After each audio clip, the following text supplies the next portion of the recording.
Hi class, it's Bill Berry back with week 9 of Java 2 class, and this week we are looking into complexity notation. It's something you've probably heard a little bit about, perhaps all through your programming courses, but we want to get into a little more depth and make sure we know all of the different descriptions.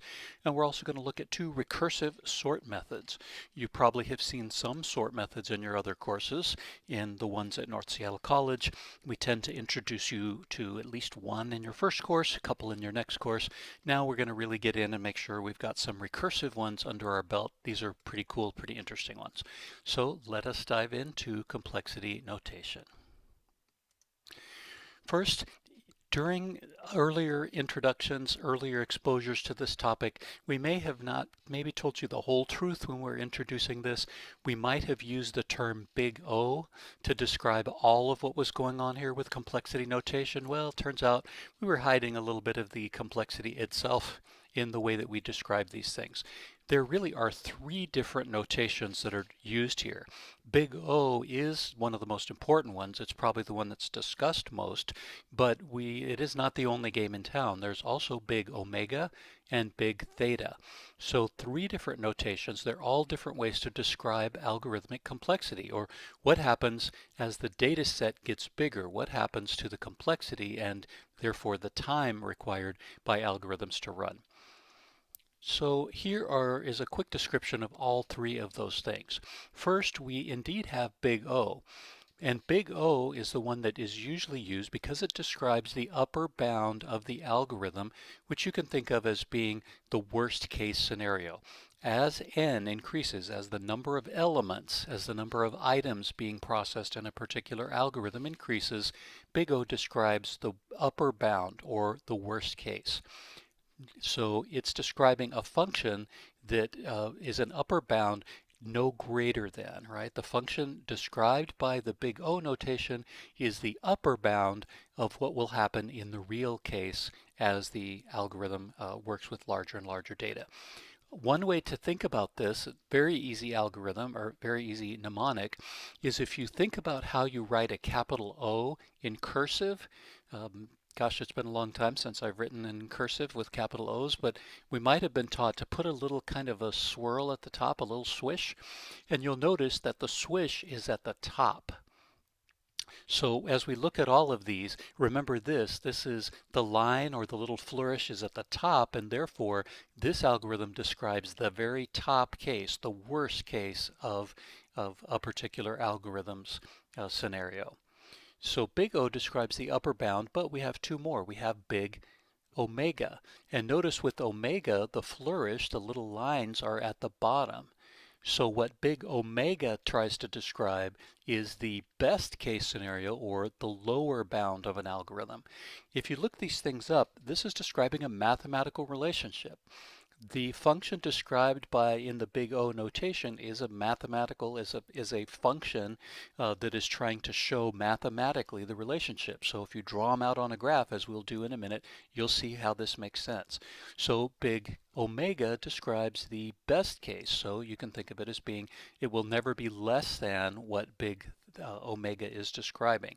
Again, the bar is at the bottom, so it describes the lower bound. But there's one more, and that is called big theta. And big theta, again, bar is in the middle. The little flourish is in the middle here. So this is actually describing a sandwich. It's describing both the top and the bottom. It is a bounding of how the algorithm is going to perform. So the algorithm in its various cases are going to always fall in the middle, right? The average. So you can think of big theta as describing the average performance of the algorithm as the data set gets larger.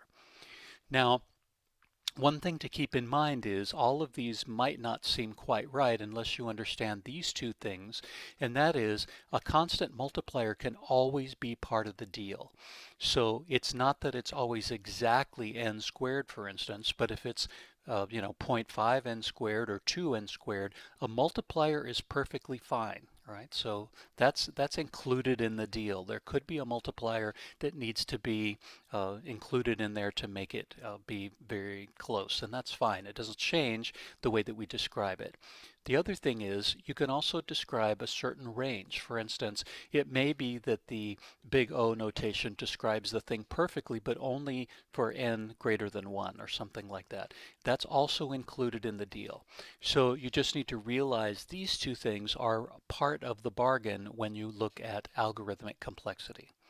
So let's look at how this might work with a simple sorting algorithm that we've seen in the past. We're going to use the bubble sort, and we're going to assume all the optimizations for the bubble sort that we know about. And let's look at, in this case, big O. Remember, big O describes the upper bound. So if we say that the bubble sort has as its worst case big O, and then in parentheses we put n squared. If the worst case is n squared, then let's plot out n squared. So the red line here is in fact n squared. And if we actually run a real bubble sort and we give it a backwards data set, what we'll see is that this is the worst case here in the blue. So if you'll notice, the blue line will never, over the course of in eternity, right, in infinity, you'll never get a case where the actual performance is worse than n squared. So n squared, the n squared function here is the upper bound. The actual performance would never be worse than that. Now, again, we could tweak that by maybe throwing in a multiplier and we could get them really close, but it doesn't matter. Again, we just call it n squared. Whether a multiplier would get it a little bit closer or not is really not part of the deal, not part of the worry here. And it looks like this one really all the way down to 0 looks like it's pretty close. So that's an example of big O. And when you say worst case, you always use big O. You would never say worst case with one of the others, nor best case with big O, right? So now we know that when we say best case or average case or worst case, we need to use a different notation here. Big O just happens to be the one describing the worst case. Make sense? Let's look now at another one. Let's look at the best case. Now we know that we can't use big O for best cases because that's not appropriate, right? Big O describes worst cases. What describes the best case? Big omega. Again, the lines are on the bottom, therefore it is a lower bound. So if we plot the actual best case of a bubble sort, we know that if it's perfectly in order, it still has to do compare for one time through. It has to do one pass.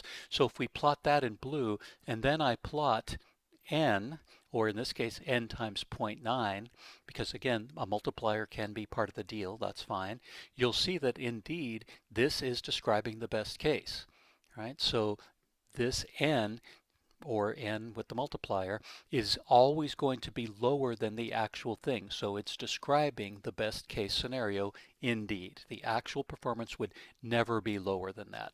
Now, one thing that you can look at here, if you look real carefully at the graph, it looks like there's a little bit of an anomaly maybe down here at the bottom, right? It looks like it could be that those two lines cross over right here. Again, remember, part of the deal is you can always say, hey, I know things get a little wobbly towards 0, but as long as it's true, if n is greater than 1 or n is greater than whatever, that's perfectly fine, right? That this still describes it correctly. So when we say bubble sort best case is big omega parentheses n, right? That is a true statement, and we see from this graph that that is representing it correctly. Let's look at one more. Well, I just talked about this, so it's on the slide as a reminder to think about the end there and realize it's okay. So now let's look at the average case. Again, for a bubble sort, what's the average case? Well, when we're talking about average, we're always going to use big theta. And we say, hey, for the bubble sort, really the average case, it's still an n squared algorithm. The complexity is still n squared. So let's look at how we can plot that out and sort of see if it's true. Well, up here, I've plotted out n squared times 5/8. Again, multiplier's always fine. Down here, I've plotted out n squared times 0.25, or divided by 4. Again, multiplier perfectly fine. But you notice that if I do that, I've now sandwiched, I've now described a set that it would never be, right, in the worst case scenario, or in this case we're just looking for the average, but even in the worst case here, the worst case would never be worse than this. And the typical case would never be lower than this. Right? So in this case, one particular function, right, n squared, is describing really both the upper and lower bound of how average performance will be for this particular algorithm. So we still say bubble sort is an n squared algorithm on average. So the technical way to say that is big theta n squared. Make sense?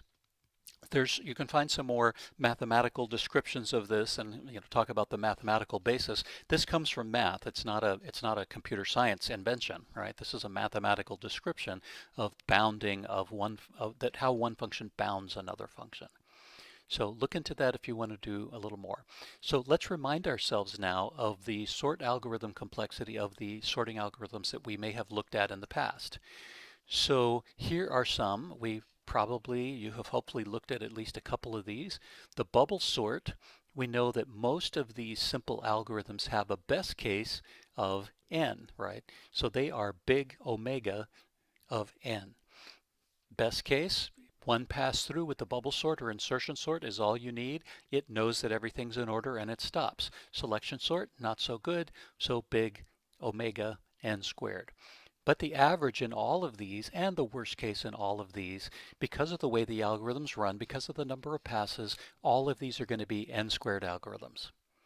Right? So in this case, big theta and big O, and then of course n squared in the parentheses. Now, one thing that we haven't necessarily paid attention to, but now we're going to care because as we look into recursive sort methods, we are going to notice some differences here. In this case, when you look at space complexity, if I have an array and I'm trying to do a bubble sort on it, what kind of extra space do I need here? Well, I need one extra item because when I'm swapping, I have to have an extra variable, right? But that doesn't increase as n gets bigger. So this is not even a linear algorithm for space, it's a constant, right?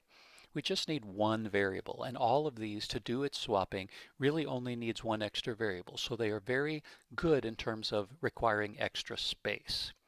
Notice, of course, that's not the original array. We're not talking about that. We're talking about space in addition to that that's required. So hopefully this is a good summary of not only the algorithms that we've looked at in terms of sorting, but a good introduction for you to big omega, big theta, and big O to make sure that we're clear on that notation and we use it properly in the right contexts. Now, one of the reasons that we talk about this here is because these sorting algorithms, we sort of understand why they work the way they do, why the best case and the worst case are what they are. But with these new recursive methods that we're going to look at, the scenario changes a little bit, right? They're interesting in terms of their time complexity and also interesting in terms of their space requirements. So we're going to stop this video here. It's gone on long enough. And then we're going to look at two different recursive sorting methods.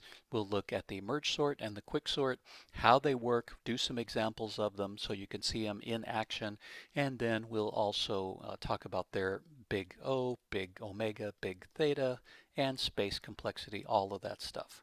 So tune in for that, come back for that video, and we will see you back then. Thanks for watching this one.